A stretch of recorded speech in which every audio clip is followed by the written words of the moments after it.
ప్రైజ్లాడమ్మా. Good morning. ప్రభునేసుక్రీస్తు నామంలో ఈ ఉదయకాలపు శుభవందనాలు మీ అందరికీ తెలియచెప్తున్నాను. నిజంగా చక్కగా మీరు నన్ను ఆదరిస్తూ, మమ్మల్ని ఆదరిస్తూ, ప్రేమిస్తూ, చక్కగా అనేకులకు షేర్ చేస్తూ, నిజంగా మమ్మల్ని కొంచెం బలపరుస్తున్నందుకు నిజంగా మీ అందరికీ హృదయపూర్వకమైన వందనాలు చెల్లిస్తున్నాను. అమ్మా, మీరందరూ కూడా ఇంకా మీకు తెలిసిన వారికి, ఇంకా బాధల్లో, ఎవరైనా సమస్యలలో కొత్తగా బలహీనంగా పడుతుంటే వారికి కూడా ఈ యొక్క వాక్యాన్ని షేర్ చేయండి, తర్వాత లైక్ చేయండి. ఓకేనా? మంచిది. ఎందుకంటే మీరు మా ఎడల చూపుతున్న ఆ ప్రేమ, ఆ లైకే మాకెంతో నిజంగా బలమునిస్తుంది. దేవునికి స్తోత్రం. హల్లెలూయా. అందరు ఎలా ఉన్నారు? బాగున్నారమ్మా? మంచిది. మనందరినీ దేవుడు కాచి కాపాడుతున్న ఆ దేవునికే మహిమ కలుగునుగాక. ఆమేన్. ఈరోజు దేవుడు మనతో మాట్లాడుతున్న వాగ్దానము యోహాను సువార్త 5వ అధ్యాయము 5వ వచనాన్ని చదువుతున్నాను. అక్కడ 38 ఏళ్ల నుంచి పడి ఉన్న వ్యాధి గల ఒక మనుష్యుడుండెను. అక్కడ 38 ఏండ్ల వ్యాధి గల ఒక మనుషుడుండెను. యేసు వాడు పడి ఉండ చూసి, వాడప్పటికే బహుకాలం నుండి ఆ స్థితిలో ఉన్నాడని ఎరిగి, స్వస్థపడగోరుచున్నావా అని వానిని అడుగగా. దేవుని బిడ్డలారా, ఈరోజు పరిశుద్ధాత్మ దేవుడైన మన దేవుడు స్వస్థత గురించి మాట్లాడుతున్నాడు. వ్యాధుల గురించి, మన శరీరంలో ఉండే రోగముల గురించి ఈరోజు చక్కగా మనతో మాట్లాడుతున్నారు. నేను ఒక సేవకురాలుగా చూస్తున్న విధానం ఏంటంటే, ప్రతి ఒక్కరికి వ్యాధి కలిగి ఉన్నారు. ఒక్కొక్కళ్ళు ఎవరు చూసినా ఏదో ఒక వ్యాధిని వారు అనుభవిస్తున్నారు.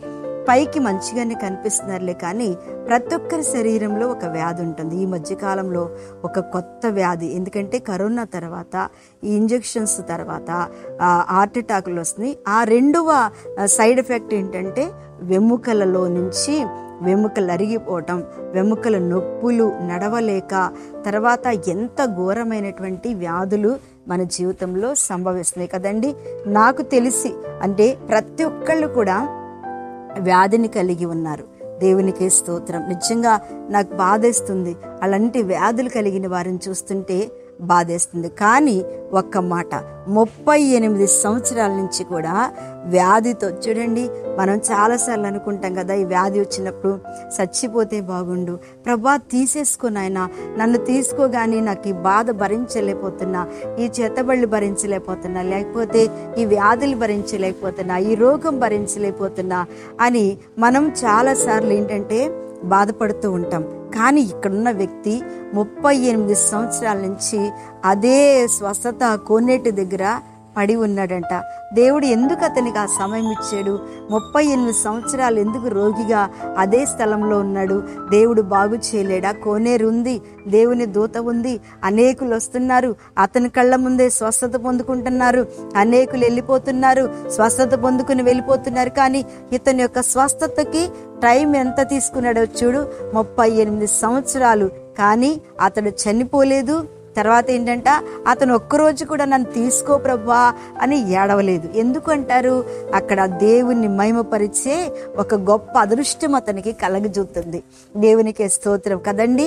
అందరూ కోనేటిలోకి వెళ్ళి దిగుతున్నారు, కానీ ఈ 38 సంవత్సరాల నుంచి పడి ఉన్న ఈ రోగి దగ్గరికి ఎవరు వచ్చారంటే, స్వయముగా సర్వాధికారి, స్వస్థపరిచే దేవుడు, మహిమా స్వరూపి దిగి వచ్చి ఆయన దగ్గరకు వచ్చి, ఏంటి నీవు స్వస్థత పొందుచున్నావా అని అడిగాను. దేవునికి స్తోత్రం కలుగును గాక.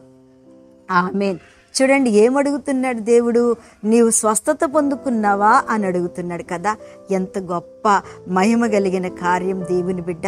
నిజంగా ఈ రోజుల్లో మనందరం అనారోగ్యాలతో ఉన్న సేవకులకి రోగాలు రావండి, వాళ్ళకి ఎందుకు వస్తాయి అంటారు. అస్సలకి పరీక్ష ఎవరికి వస్తుంది తెలుసండి? సేవకులకు, బలమైన విశ్వాసులకు, బహుప్రార్థన పరులకే వ్యాధిని దేవుడు ఎక్కువగా కలుగజేస్తాడు. పౌలు గారు అన్నాడు కదా, అయ్యా ఈ ముళ్ళు ఎప్పుడు తీస్తావు అని బాగా ప్రార్థించాడు. అంతకంటే మనం గొప్పవారమేం కాదు. ఆయన మంచి పరిచారకుడయ్యుండి దేవుని కొరకు మరణమునకు తెగించి స్వార్థను ప్రకటిస్తున్న ఆయన జీవితంలోనే ఒక ముళ్ళుంటే, ఒక వ్యాధి ఉంటే ఆయన స్వస్థపరచలేడా? కానీ నా కృప నీకు చాలు అన్నాడు. అంతే. ఈ వ్యాధులతో బాధపడుతున్నటువంటి ప్రతి బిడ్డలారా, దేవుడు మనకు ఒక సమయం ఉంది. మరణముతో కొట్లాడుతున్నావా? మరణ మంచం మీద పడుకున్నావా? ఇక నా వల్ల కావట్లేదు ప్రభువా, ఇక నేను ఈ వ్యాధిని రోగమును భరించలేకపోతున్నాను అనుకుంటున్నావా? ఈ రోజు నీతో మాట్లాడుతున్నాడు దేవుడు. ఈ రోజు నీకు సమయం వచ్చింది.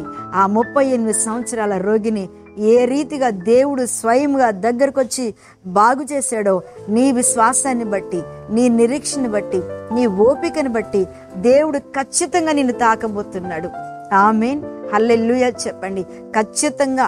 అందుకే నువ్వు మరణించలేదు, అందుకే నీకు ఇంకా మరణం రావట్లేదు, అందుకే నువ్వు మరణం కోసం ఎదురు చూస్తున్నా సరే మరణం ఎందుకు రావట్లేదో తెలుసా? ఒక దినమున స్వయంగా ప్రభువైన యేసు నీ దగ్గరకు వచ్చి నిన్ను ముట్టబోతున్నాడు, నిన్ను తాకబోతున్నాడు, నీ చేయి పట్టుకుని నడిపించబోతున్నాడు. లే అని ఎముకలతో మాట్లాడినట్టుగా హెస్కేలు ఎముకలు అతుకుపెట్టు అన్నాడు. అంతే. ఆమేన్. ఎముకలన్నీ అతుక్కోబోతున్నాయి. నిజంగా ఏ శరీరంలో ఏ వ్యాధి ఉందో ఈ రోజున ప్రభు నీతో మాట్లాడుతూ ప్రతి వ్యాధిని దేవుడు బాగు చేయబోతున్నాడు. దేవుడు నాకు కూడా ఎన్ని వ్యాధులు తెలుసా? కంటికి ఒక పరీక్ష, గుండెకు ఒక పరీక్ష, ఎముకలకు ఒక పరీక్ష, రక్తంకు 3 గ్రాములే ఉండేది.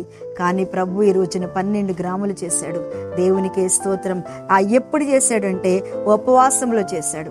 నేను బలమైన తిండి తినను, బలమైనటువంటి తిని జాగ్రత్తలు చేయను, కానీ ప్రభు 3ను 12గా మార్చాడు. ఏడిచి కన్నీరు కాచి ప్రభు ప్రాణం తీసుకో అన్నప్పుడు రక్తాన్ని కాంపించిన దేవుడు, గుండెని బాగు చేసిన దేవుడు, ఎన్ని వ్యాధులు ఎన్ని శరీర అవయవాలు ఉన్నాయో అన్నిటికీ పెట్టాడు దేవుడు. అప్పుడు నేను బాగా ఏడ్చాను. ఎందుకు ప్రభు, నేనేం తప్పు చేశాను అన్నప్పుడు ప్రభు అంటున్నాడు, ఇదిగో అనేకుల యొక్క వ్యాధుల కొరకు నువ్వు ప్రార్థన చేయాలి, అందుకే నీకు ప్రతి శరీరం అవయవాలకి నేను పరీక్ష పెడుతున్నాను అన్నాడు. ఆమేన్ చెప్పండి. నీకు కూడా అలాంటి పరీక్ష జరుగుతుందేమో, నీకు కూడా అలాంటి అద్భుతం చేయడానికి ప్రభు ఒకవేళ ఈ వ్యాధి ఉంచుతున్నాడేమో. భయపడకు, కళ్ళు మూసుకొని నీ కోసం ప్రార్థన చేస్తాను. మీ అందరి కోసం మహాపరిశుద్ధుడు మహిమ కలిగిన తండ్రి, ఈ దినము ఏ వ్యాధి కలిగి ఉన్న బిడ్డలను యేసు నామములో తాకమని ప్రార్థిస్తున్నాను. ఇదిగో ఈ కోనేటి దగ్గర 38 సంవత్సరాలు కలిగిన వ్యాధి కలిగిన ఆయన ఏ రీతిగా మీరు దగ్గరకు వచ్చి బాగు చేశారో, వారి మంచం దగ్గరికి వెళ్ళి, వాళ్ళ వ్యాధి దగ్గరికి వెళ్ళి నజరేయుడైన యేసు నామములో ఇప్పుడే వారి వ్యాధి మాయమైపోవునుగాక, లేచి నడుచునుగాక అని ఆజ్ఞాపిస్తూ ప్రతి ఒక్క బిడ్డను స్వస్థపరిచి తాకి ముట్టి విడుదలిచ్చి వారి కన్నీటిని తుడిచి కొన్ని సంవత్సరాల నుంచి అనుభవిస్తున్న ఆ బాధను వేదను యేసు నామములో ఈరోజు తుడిచివేసి ప్రభువా మీరు దీవించి ఆశీర్వదించమని యేసు నామములో అడుగుచున్నాను తండ్రి. ఆమేన్. ఆమేన్. ప్రైజ్ లార్డ్ అమ్మా. తప్పకుండా దేవుడు మిమ్మల్ని ముట్టి బాగు చేస్తాడు. దేవుడి మాటలు దీవించునుగాక. ఆమేన్.